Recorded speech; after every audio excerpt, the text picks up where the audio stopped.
दोस्तों Majid ग्राया YouTube channel में खुशामदीद। दोस्तों इस वीडियो के अंदर हम बात करेंगे कि हमारा ग्राहक से रवैया किस तरह का होना चाहिए। तो पहली बात दोस्तों आप ये याद रखिए कि जो ग्राहक है उससे हमारा जो रवैया है वो हमारे काम को बहुत ज़्यादा मुतासर करता है। ज़मीन आसमान का फ़र्क डालता है हमारा जो रवैया है वो हमारे बिज़नेस के अंदर। तो अगर हम इसको बात को यूँ समझना चाहें कि यार अक्सर हमें पता होगा कि अगर अपने शहर के अंदर ये हम नज़र दौड़ाएँ तो कुछ शॉप जो है बहुत मशहूर होती हैं जी, हर कोई उस शॉप का नाम लेता है। उस शॉप को एक्सप्लोर करें तो उनकी सर्विसेज अच्छी होने के अलावा जो मेन चीज़ होगी वो होगा उनका ग्राहक के साथ रवैया। उनका ग्राहक के साथ रवैया बहुत अच्छा होगा। अगरचे वो करोड़पति बन चुके होंगे लेकिन फिर भी उनका ग्राहक के साथ रवैया ऐसे होगा कि जैसे कोई मस्कीन बंदे हैं। इसके बरक्स ऐसे भी शॉपकीपर हैं शहर के अंदर जिनकी दुकानें फ्लॉप हो चुकी हैं, जो घरों को जा चुके हैं या कुछ घरों को जाने के लिए बिल्कुल तैयार हैं। वो अगरचे उनके पास कुछ नहीं उनके पल्ले होता, लेकिन जब उनकी शॉप के ऊपर हम जाएं तो ऐसे लगता है कि जैसे बादशाह सलामत वहाँ पर बैठे हुए हैं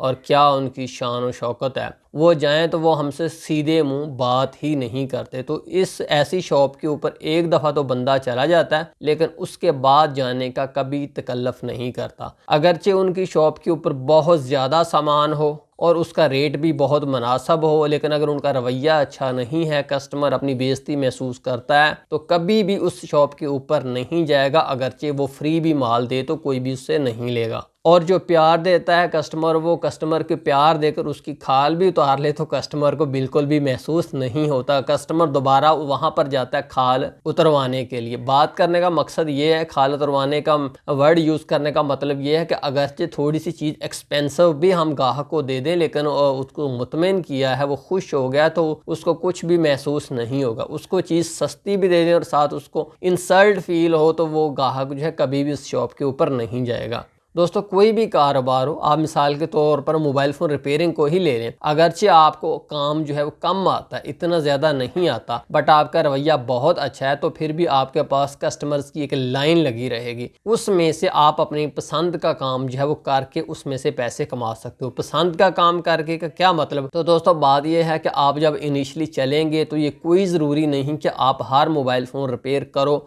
और ना आप कर ही सकते हो। मुझे इतने साल हो गए लेकिन अब भी मैं दावा नहीं करता और ना कर ही सकूंगा कभी ज़िंदगी में कि मैं हर मोबाइल फ़ोन को ठीक करता हूँ। जितने भी मेरे पास मोबाइल फ़ोन आते हैं उनमें से कुछ मैं ठीक करता हूँ जो मैं कर सकता हूँ, और जो मैं नहीं ठीक कर सकता उनको मैं हाथ नहीं डालता। तो ऐसे जब आपके पास ज़्यादा कस्टमर्स आएंगे तो जिन काम आपके एक्सपर्ट जिनमें हो चुके, जो आपको ज़्यादा आते हैं, वो आप काम करके उसमें से पैसे कमाते हो। फिर आहिस्ता आहिस्ता आप जैसे आपकी एक्सपर्टीज बढ़ती जाएंगी आप उससे मज़ीद काम को आगे से आगे हाथ डालते जाओगे। लेकिन अगर किसी दुकानदार का रवैया ही नहीं ठीक तो वो एक्सपर्ट है अपने काम के अंदर फिर भी वो सारा दिन भूखा नंगा बैठा रहेगा, कोई भी उसके पास नहीं जाएगा। तो मैं आपको कुछ टिप्स देता हूं जिनसे आप अपनी दुकानदारी को, अपने ग्राहक से रवैये को मजीद बेहतर बना सकते हैं। पहली बात दोस्तों ये कि जब भी आपके पास कस्टमर आए शॉप के ऊपर तो आपने उसकी तरफ देखना ज़रूर है और मुस्कुरा कर देखना है। अगरचे आपकी नज़र नीचे हो लेकिन उसको मुस्कुराहट आपने ज़रूर देनी है, बहुत ज़्यादा भी नहीं, मतलब हल्की सी मुस्कुराहट उसको ज़रूर देनी है कि उससे फील हो कि बंदा मुझे देखकर खुश हुआ है। और उसके बाद अगर वो आपको सलाम कहता है तो उसका सलाम का जवाब आपने ज़रूर देना है, क्योंकि अक्सर की आदत होती है कि वो सलाम का जवाब नहीं देते या सलाम का जवाब देते हैं तो काफ़ी लेट जाकर देते हैं या बहुत धीमा देते हैं। जो ही वो आपको सलाम कहे आपने उसको फ़ौरन से जवाब देना है और थोड़ी सी बुलंद आवाज़ से और खुश इखलाकी से। मिसाल के तौर पर मुझे आकर कोई कहता है अस्सलाम वालेकुम, तो अगर मैं अपने काम में लगाऊंगा तो वालेकुम सलाम, तो अब उससे उसको खुशी नहीं होगी।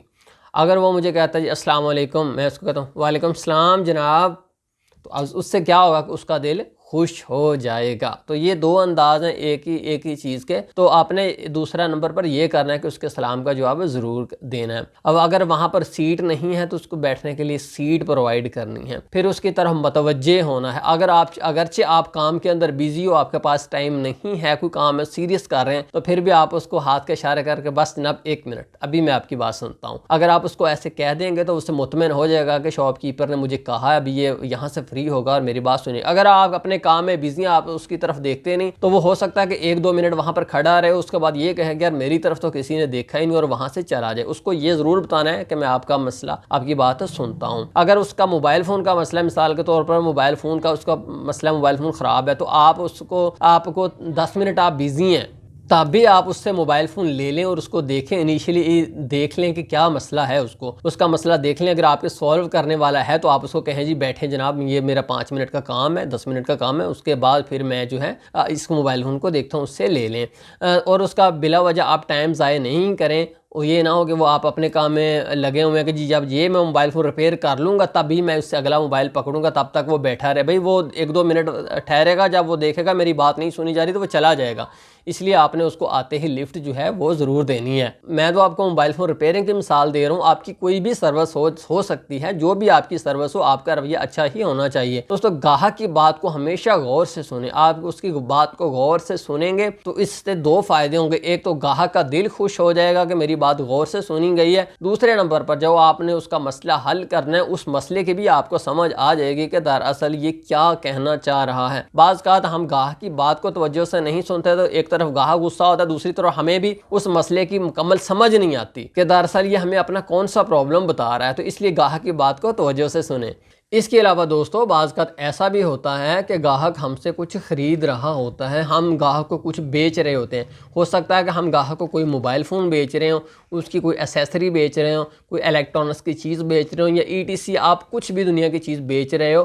पहली बात जहन में ये रखिए कि आपको गाहक से अपना जायज़ प्रॉफिट लेना है, आपको उससे ज़्यादा मुनाफा आपको नहीं लेना। अगरचे आपका उस वक्त हो कि ये ज़्यादा पैसे मैं इससे मांगूंगा तो ये बंदा अमीर है या इसको पता नहीं ये मुझे ज़्यादा पैसे दे देगा, लेकिन फिर भी अगरचे हालात साजगार हों, उसके ज़्यादा पैसे देने वाले, बिलखसूस जब ख़वातीन आती हैं या बच्चा कोई आ गया आपकी शॉप के ऊपर, उसके हाथ में 1000 का नोट है, तो अब ये 1000 रुपये का नोट देकर, या ख़वातीन हैं तो चलें जी जिनसे जितने मांगूंगा मैं दे देंगी, आपने उससे जो है पैसे ज़्यादा नहीं वसूलने। ये दुकानदारी का उसूल है, अगर इसको तोड़ोगे तो बहुत ही ख़तरनाक है, अपना जायज़ प्रॉफिट ही लेना है। इसके अलावा इसके बरअक्स बात सुनिए, अगर कोई आपका रिलेटिव आ जाता है, आपका रिश्तेदार आ जाता है, आपका कोई करीबी दोस्त आ जाता है, या कोई ऐसी शख्सियत आ जाती है जो जिससे आप मरऊब हो, जो है आपको मुतासर कर रही है, तो उसके इस चीज़ से मुतासर होकर आपने अपना जायज़ प्रॉफिट जो है वो नहीं छोड़ना। ये नहीं कि आपकी चीज़ 100 रुपये की है, मैं आता हूँ आपकी शॉप के ऊपर तो आप मुझे कहते हैं जी आप दे दें 150 रुपये, और आपका जो कोई ऐसी शख्सियत आती है जो जिससे आप मरऊब हैं, तो आप उसको अपना,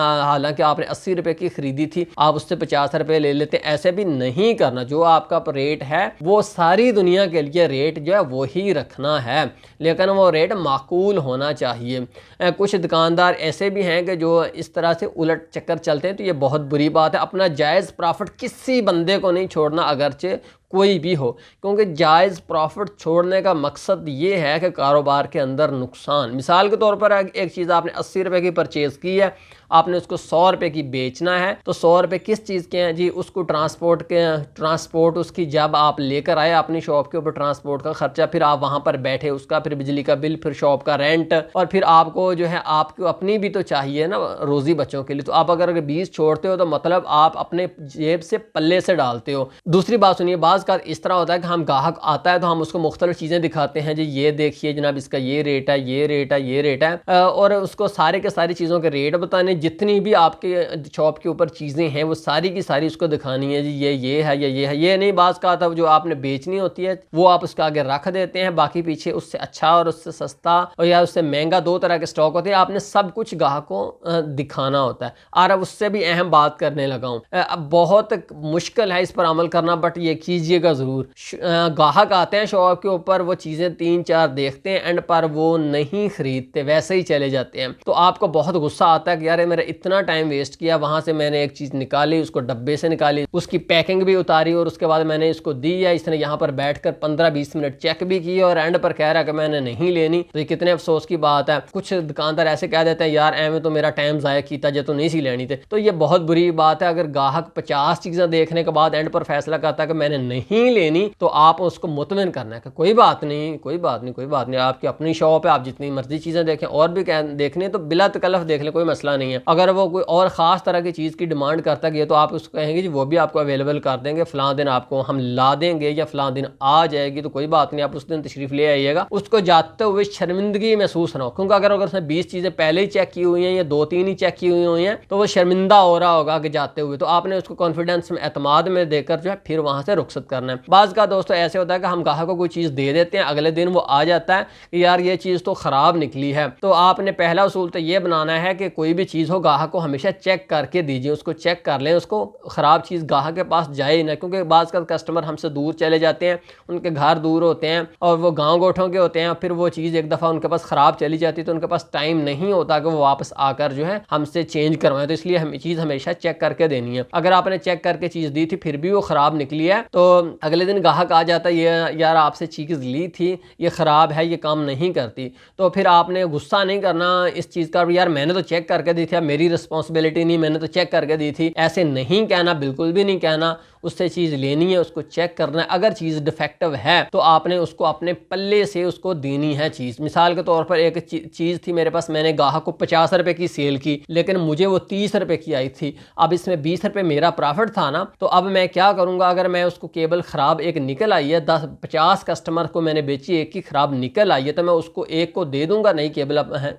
ठीक है, तो फिर कौन सा मुझे घाटा पड़ जाएगा। 20 रुपये तो उसके ऑलरेडी मेरे पास हैं, 10 रुपये समझ लेके मुझे पल्ले से पड़े, मैं उसको नई केबल दे दूंगा। बट ग्राहक को जो मुतमिन करना बहुत ज़रूरी है। याद रखिए कि अगर आपकी ग्राहक से बहस व मुबाहिसा होता है तो उसमें ग्राहक का जीतना बहुत ज़रूरी है। अगर आप जीतोगे तो आप हार जाओगे, ग्राहक जीतेगा तो आप जीतोगे। मिसाल के तौर पर कस्टमर को मेरे पास आ जाता है, मैं उससे बहस करता हूँ, ना यार ये तो मैंने चेक करके दी थी, ये वो बेचारा पजल हो जाता है। उसके बाद कहता है ठीक है जी, अब मैं तो जीत गया लेकिन दरअसल में हार गया। कस्टमर जीतेगा तब आप जीतोगे। तो ये बात रखिए कि जब उसको अंदर से सुकून मिलेगा, अंदर से खुशी मिलेगी, तब ही वो अगली दफ़ा तशरीफ़ लाएगा, अदरवाइज़ वो तशरीफ़ नहीं लाएगा। बहुत महंगी चीज़ें उनका तो मैं आपको नहीं कहता कि आप अपने पल्ले से डालो, क्योंकि आपके लिए मुश्किल हो जाएगा। अगर एक 5000 की चीज़ है, वो ख़राब हो गई, जल गई, टूट गई, कुछ भी हो गया, तो आप अपने पल्ले से कैसे डालोगे? आप नहीं डाल सकते। आपको जो है हर सूरत ग्राहक के पल्ले ही उसको डालना पड़ेगा, चाहे आप किसी भी अच्छे अंदाज से उसको ग्राहक के पल्ले डाल लें कि यार मैंने चेक करके दी थी, इसकी वारंटी पीछे से नहीं आती। अगर वारंटी पीछे से आ रही होती तो मैं आपको ज़रूर देता, अगर क्लेम होता तो मैंने आपको ज़रूर करके देना था।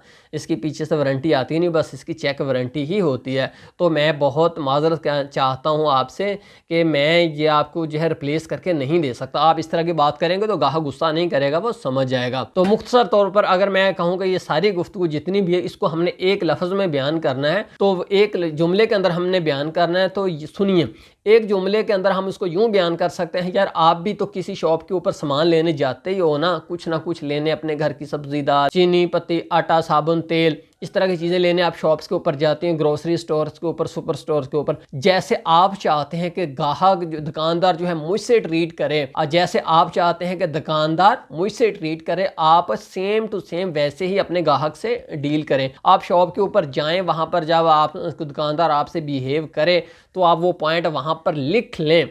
उसके बाद घर अगर उनको देखें कि जब मैं अपनी शॉप पर बैठूंगा तो ये मैं इम्प्लीमेंट करूंगा, खुद पर मैं अपने ग्राहक से ऐसे ट्रीट करूंगा, तो इंशाल्लाह उससे आपका कारोबार बहुत ज़्यादा तरक्की करेगा। तो दोस्तों बहुत शुक्रिया माजिद ग्राय यूट्यूब चैनल देखने का। दोस्तों उम्मीद है कि आपकी मालूमात में इजाफा हुआ होगा। तो दोस्तों एंड पर वीडियो को प्लीज़ लाइक कर दें। बहुत शुक्रिया, अल्लाह हाफिज़।